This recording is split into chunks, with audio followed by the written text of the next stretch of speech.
ఐక్యతతో పోరాడితే తప్పకుండా కూడా ఆ రోజు చంద్రచూడ్ గారు చరిత్ర ఈ రోజు పార్లమెంట్ లో ఎనాక్ట్ చేశారు.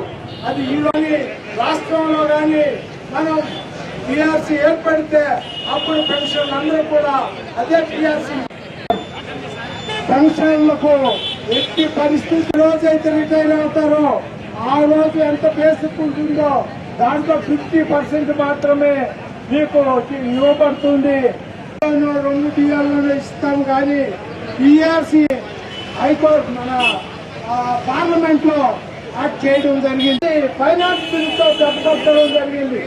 రెండోసారి వెనుక పంపించడానికి అవకాశం ఇప్పుడు కేంద్రంలో ఉన్న ప్రభుత్వాలు కార్మిక పెన్షన్లని నిజంగా చాలా ఉద్యమాలు చేయండి. ఏ ప్రభుత్వాలు కూడా ముందుకొచ్చి మన ప్రభుత్వం కాదు, ఆ ప్రభుత్వం కాదు, ఇంకో ప్రభుత్వాలు కాదు, మనుషులు కాదు ఇక్కడ ముఖ్యం. దాన్ని ఒకసారి కన్నా రెండోసారి తిప్పు పంపించడానికి లేదు. కాబట్టి మనం అందరూ కూడా మేల్కొని మనం తప్పనిసరిగా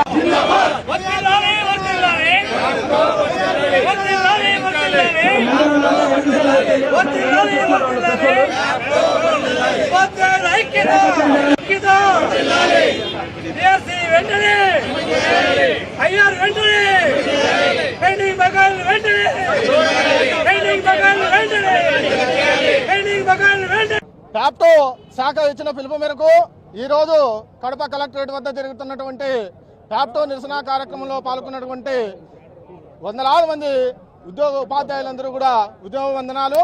మొదటగా మనకు 12వ పిఆర్సీ కమిటీని వెంటనే నియమించాలి. అలాగనే మనకు 2018 నుంచి కూడా రావాల్సినటువంటి 197 నెలల కరువు బకాయిల అరియర్స్ ని చెల్లించాలి.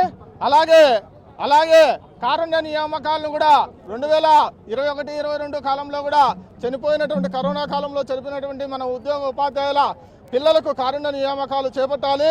అలాగనే 30% మధ్యంతర వృత్తి ప్రకటించాలని, అలాగే ఇప్పుడు ఇంగ్లీష్ మీడియం పాఠశాలల మీద మోజుతో తెలుగు మాధ్యమాన్ని మర్చిపోయే పరిస్థితులు ఏర్పడ్డాయి.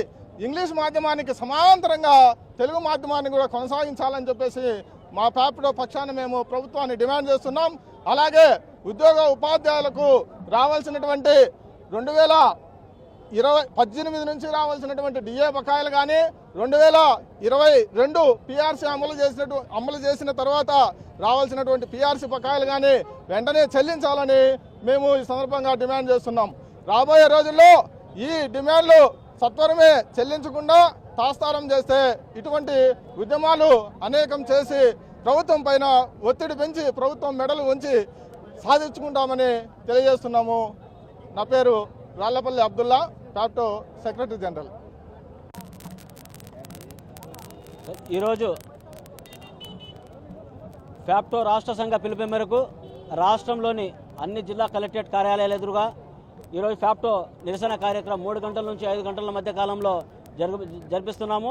అందులో భాగంగా కడప జిల్లా కలెక్టరేట్ కార్యాలయం ఎదురుగా ఈరోజు సుమారుగా 400-500 మంది వరకు మనకు ఉద్యోగోపాధ్యాయులు అందరూ పాల్గొని అన్ని భాగస్వామ్య సంఘాలు మనకు ప్యాప్టో ఆధ్వర్యంలో ఉన్న భాగస్వామ్య సంఘాలతో పాటు మనకు పెన్షనర్ అసోసియేషను, మైనార్టీ అసోసియేషను, దాంట్లో పాటు వీళ్ళందరూ మనకు సపోర్ట్గా ఈరోజు రావడం జరిగింది. వాళ్ళకందరికీ జిల్లా శాఖ తరఫున ప్రత్యేక ధన్యవాదాలు తెలియజేసుకుంటూ, ఇప్పుడు మనకు రాష్ట్రంలో ప్రభుత్వం ఏదైనప్పటికీ ప్రభుత్వాలు మారుతున్నాయి. మనకు మాత్రం రావాల్సిన ఏదైతే మనకు ఆ న్యాయమైన డిమాండ్లు ఏదైతే ఉన్నాయో అవి మాత్రం విస్మరిస్తున్నారు. దానికి ఖచ్చితంగా మనకంటూ ఒక గతంలో ఒక బీఆర్టీఎస్ రోడ్డు పైన చేసిన ఒక చరిత్ర రాష్ట్ర గవర్నమెంట్ చూసింది. ఈరోజు ప్రతిపక్ష హోదా కూడా వాళ్ళు రకరకాల ఇబ్బంది తీసుకొచ్చి పెట్టుకుని కోర్టుల చుట్టూ తిరుగుతూ మాకు ప్రతిపక్ష హోదా ఏంటి అని చెప్పి అడుగుతున్నారు. అంటే ప్రభుత్వాలు ఏదైనప్పటికీ ఉద్యోగోపాధ్యాయులతో పెట్టుకుంటే మాత్రం ఏ రకంగా ఇబ్బంది వస్తుందో ఒకసారి ఆలోచించాల్సిన అవసరం ఉందని చెప్పి తెలియజేసుకుంటూ, ఇప్పుడు మనమేం గొంతమ్మ కోరికలు ఏం కోరగట్లేదు. వాస్తవంగా మీరు ఏదైతే చెల్లించాలని చెప్పి గతంలో ప్రతిపక్షంలో ఉన్నప్పుడు మీరు ఏదైతే మాట్లాడినారో అది మాత్రం గుర్తు చేయడానికి ఈరోజు రాష్ట్ర వ్యాప్తంగా ఈ ప్యాప్టో పిలుపునివ్వడం జరిగింది. గత కరోనాలో టీచర్ల పిల్లలు ఎంతోమంది అటెండర్ ఉద్యోగం మంచి పీజీలు 1-2 పీజీలు చేసుకొని మంచి డిగ్రీలు పొందినప్పుడు కూడా ఈ రోజు కూడా వాళ్ళు ఉద్యోగం లేక అటెండర్ ఉద్యోగం లేక ఇబ్బంది పడుతున్నారు. జిల్లా కలెక్టర్ ఆధ్వర్యంలో కలెక్టర్ పూల్లో పెట్టుకొని ఎవరైతే చనిపోయి ఉన్నారో ఆ తల్లిదండ్రులు ఎవరైతే చనిపోయి ఉన్నారో వాళ్ళకు అన్ని డిపార్ట్మెంట్లో సేమ్ డిపార్ట్మెంట్లో అయితే మనం ఉద్యోగాలు ఇస్తామంటున్నారు. పంచాయతీరాజ్ డిపార్ట్మెంట్లో మనకు ఉద్యోగాలు లేక అటెండర్ ఉద్యోగం కూడా మనకు తీసుకునే పరిస్థితి లేదు. అట్లా కాకుండా ఏదైతే ఖాళీగా ఉన్నాయో అన్ని గతంలో ఏదైతే ప్రభుత్వాలు ఇస్తాయో అన్ని డిపార్ట్మెంట్లు ఇచ్చేదానికి ఒక అవకాశం కల్పించాలని చెప్పి డిఏ బకాయిలు కానీ కొత్తగా రీసెంట్గా మనకు పిఆర్సీ కొత్త పిఆర్సీ ఇవ్వాల్సిన 12వ పిఆర్సీ ఇవ్వాల్సిన పరిస్థితి ఉంది. కానీ ఇంతవరకు పిఆర్సీ వేయకుండా పరిస్థితి పక్కన పెట్టి ఐఆర్ కూడా ఇచ్చే పరిస్థితి కనపడలే. నిన్న చేసిన బడ్జెట్లో కూడా నిన్న రాష్ట్రంలో అసెంబ్లీలో ఆమోదం పొందినప్పుడు కూడా చాలా ఆశతో ఉన్న ఉద్యోగోపాధ్యాయులందరూ ఏదో ఇప్పుడున్న ఈ బడ్జెట్లో ఉన్న మనకు ఏమన్నా కేటాయిస్తారని చెప్పిన రకంగా అది కూడా మనకు అందుబాటులో లేకుండా పోయింది.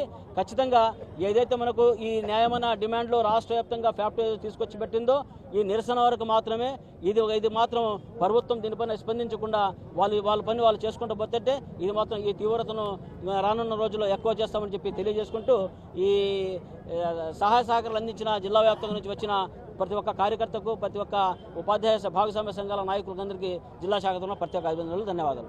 ప్రతి ఒక్కరూ తప్పనిసరిగా యూట్యూబ్లోకి వెళ్ళి కడప వార్తను లైక్ చేయండి, సబ్స్క్రైబ్ చేయండి. ఇట్లు మీ జి రమణయ్య, ఎడిటర్, కడప వార్త.